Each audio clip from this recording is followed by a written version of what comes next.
Hey, what's up everybody? Chris here, and today I want to talk a little bit about Microsoft Flight Simulator on Xbox Series S.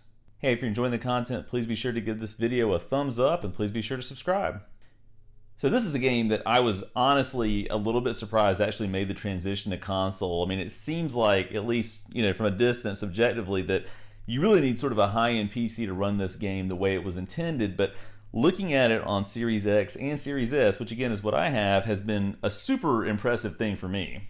Now, if you're not at all familiar with how this works, what it's doing is pulling real-world satellite data, and I think maybe from Bing would be my guess, to try and generate a real-world experience. I mean, this game bills itself as an experience where you can go anywhere on the globe that you want to go and check it out.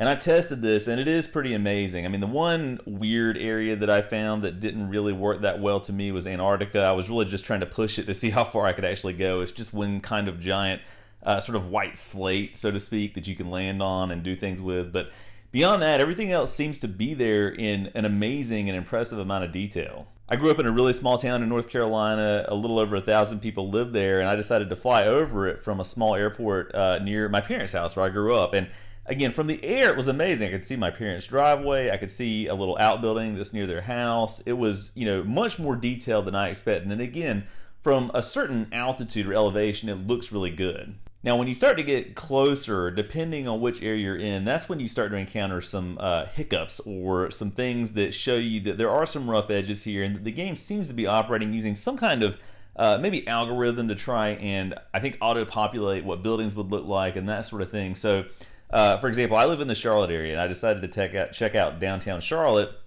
and a lot of cities have been recreated meticulously, but for one reason or another, Charlotte was not included on that list, and I find that highly offensive given that other towns in North Carolina, other cities in North Carolina were given a higher level of treatment. But all of that aside, when I decided to take my little Cessna airplane and land in the middle of uptown Charlotte, it looked like a wasteland. I mean, it really looked like something from a zombie apocalypse. The buildings didn't look anything like you would expect them to. There were trees in random spots. The street looked kind of rough. There were boxy-looking cars driving around in different places.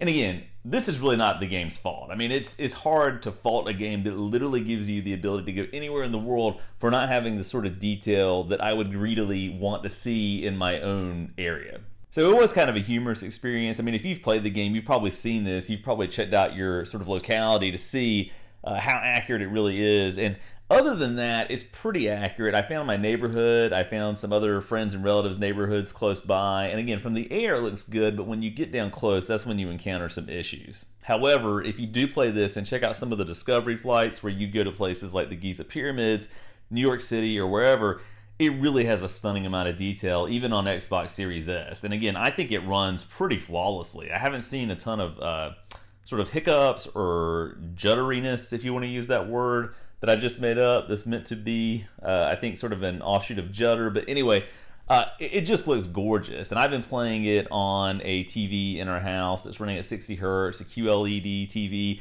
and it just looks fantastic. It runs great, it's fun to play, and it's really just kind of an overall relaxing experience. Now, how long and how much time I'm really going to put into this, I think, is a good question. I mean, I think from time to time it is fun to pick up and check out new locations, but it's not an easy game. I think if I had one criticism of it, I wish that it did have sort of an easier pick up and play, push A to fly this plane like you would in any other arcade-style game experience. And they do try to dumb it down at times, and you can let the AI take over and fly for you for a little bit, but you do have to have at least a cursory knowledge of some of the basic controls to not crash every time you attempt to fly when you take control of the plane. But I do think they could have made it a little bit easier, but all in all, it's just really kind of a marvel that it even exists, beyond the world of PC and on home consoles. So anyway, those are my thoughts on Flight Simulator. I just wanted to share those because there haven't been too many other Game Pass games that I've checked out recently.